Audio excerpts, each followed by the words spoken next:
নমস্কার বন্ধুরা, আজকে আপনাদের সঙ্গে একটু শেয়ার করব চালের বস্তা দিয়ে কিভাবে আমি গ্রো ব্যাগ বানাই। এই দেখুন, প্রথমে চালের বস্তাটার পিছন দিকটা আমি কেটে নিলাম। এবার দু সাইড দিয়ে ভালো করে খুলে নিয়ে সোজা করে ভাঁজ করে নিলাম।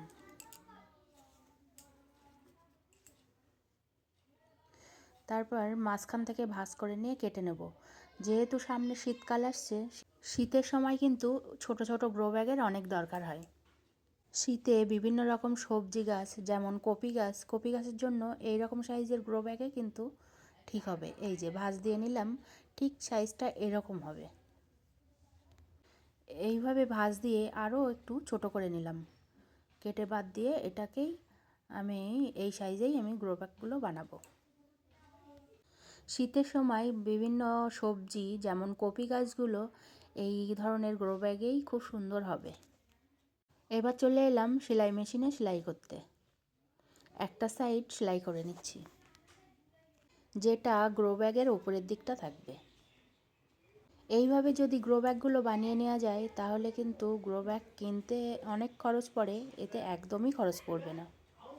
এই রকম চালের বস্তা প্রত্যেকের বাড়িতেই তো থাকে, আর যাদের বাড়িতে থাকে না তারা চালের দোকানে গেলে কিন্তু 1-2 টাকা করে পিস নেবে। এরকম খালি বস্তা নিয়েই আসতেই পারেন। এই বস্তা থেকে গ্রো ব্যাগগুলো তৈরি করলে এগুলো 1 বছর ঠিকঠাকভাবে যায়, তারপরে আর যায় না। তবে খরচটা অনেকটাই কম, নিজের হাতে বানিয়ে নেওয়া যায়। এটা বানানো কিন্তু একেবারেই সোজা, আপনারা একটু মন দিয়ে দেখলেই বুঝতে পারবেন।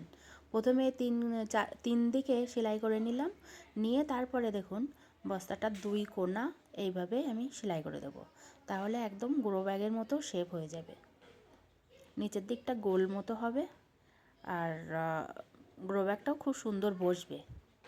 এইভাবে গ্রো ব্যাগগুলো বানিয়ে নিলে একটা গ্রো ব্যাগে একটা করে কপির চারা বসানো যাবে, তারপরে একটা করে বিনসের চারা বসানো যাবে, তারপরে বিটের চারা বসানো যাবে, মূলোর চারা বসানো যাবে। খুব সুন্দর হবে কিন্তু একটা করে বসালে। এবার এই বস্তাটা দেখুন উল্টে নিলাম। এইভাবে আমার তৈরি হয়ে গেল গ্রো ব্যাগ।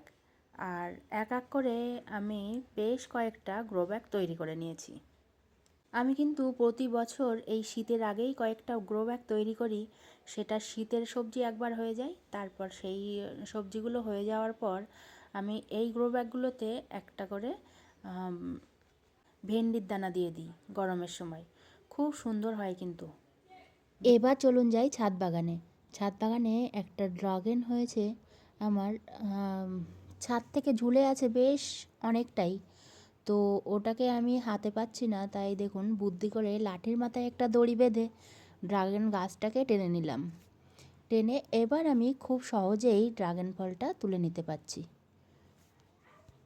ফলটা তুলে নিয়ে হাতে পেয়ে তো খুবই আনন্দ হচ্ছে। নিজের হাতে গাছ লাগিয়ে ফল পাওয়ার আনন্দটাই একটা আলাদা। এই আনন্দ কাউকে বলে বোঝানো যাবে না, একমাত্র যে গাছ লাগায় সেই বলতে পারবে। এবার আমি বেশ কিছুটা সবজি হারভেস্ট করব। ছাদ বাগানে প্রচুর ভেন্ডি হয়েছে, সেই ভেন্ডিগুলো সব তুলে নেব আজকে। সেই পুরনো গাছগুলোতে আবার নতুন করে ভেন্ডি হচ্ছে, কারণ গাছের গোড়া থেকে আবার নতুন করে ডগা বেরিয়ে সেই ডগাতেই কিন্তু ভেন্ডিগুলো হচ্ছে। মেন ডগাটা আমি কিছু কিছু গাছ কেটে দিয়েছি মাঝখান থেকে, আর কিছু কিছু গাছ কাটিনি, সেগুলোতেও ভেন্ডি হচ্ছে। এত সুন্দর ভেন্ডি হচ্ছে যে গাছগুলোকে আমি তুলতেই পারছি না, কিন্তু এই গাছগুলো তুলেই আমি ফুল গাছ লাগাবো। এটা তো আপনাদের সাথে আমি অনেক দিন ধরেই বলছি, কিন্তু দেখুন কত সুন্দর ভেন্ডি হচ্ছে। এই গাছ কি তোলা যায় বলুন তো? এই গাছগুলো তো আমি তুলতে পারছি না। এবার আমার মনে হচ্ছে ফুল গাছগুলো একটু দেরিতেই হবে আমার। এবার কিছুটা লঙ্কা তুলে নিলাম। লঙ্কা গাছ লাগানোর জন্যও কিন্তু ওই রকম ছোট ছোট গ্রো ব্যাগেও হয়ে যায়। তবে লঙ্কা গাছ যদি লাগিয়ে বাঁচিয়ে রাখা যায় তাহলে কিন্তু 2 বছরও থেকে যায় লঙ্কা গাছ। কাঁচা পাকা মিলে বেশ কয়েকটা লঙ্কাও আমি তুলে নিলাম। এবার দেখুন বেগুন গাছ থেকে একটা বেগুন তুলে নিলাম। আর একটা বেগুনও আছে, কিন্তু ওটা একটু ছোট আছে, তো ওটা থাক, ওটা পরের দিন তুলব। আর গাছ থেকে শিম তুলে নিচ্ছি। 2টো শিম তোলার মতো হয়েছে, আরগুলো এখনও ছোট আছে, তো সেগুলো তুললাম না, পরের দিন আবার তুলব। আর এদিকে দেখুন জবা গাছে খুব সুন্দর জবা হয়েছে, দুটো গাছে দু রকমের জবা, দুটো জবাও তুলে নিচ্ছি পুজোর জন্য। সবজির সাথে সাথে তো ফুলের চাহিদাও ছাদ বাগান থেকে মিটে যায়। এবার চলুন কিছুটা কলমি শাক তুলে নিই। বেশ কিছুদিন ধরে আমি ভিডিও দিতে পারছি না, কারণ পুজোর জন্য অনেক ব্যস্ত ছিলাম, সেই জন্য ভিডিওটা ঠিকঠাক আমি দিতে পারিনি। তবে আজকের থেকে আবার শুরু করলাম, চেষ্টা করব কন্টিনিউ ভিডিওটা চালিয়ে যাওয়ার। ছাদ বাগানে এখন অনেক রকমের শাক খুব ভালো হচ্ছে, যেমন ধরুন এই কলমি শাকটাও খুব সুন্দর হচ্ছে। এর সঙ্গে সঙ্গে ব্রাহ্মী শাক, আমরা যেটাকে হেলেঞ্চা শাক বলি, এটাকে অনেকে কিন্তু হিঞ্চি শাকও বলে থাকেন। তো ওই শাকও প্রচুর হয়েছে।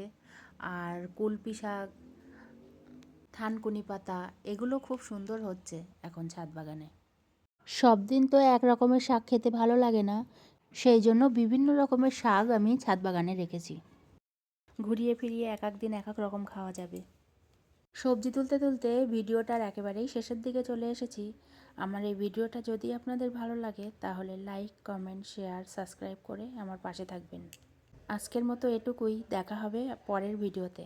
সবাই ভালো থাকবেন।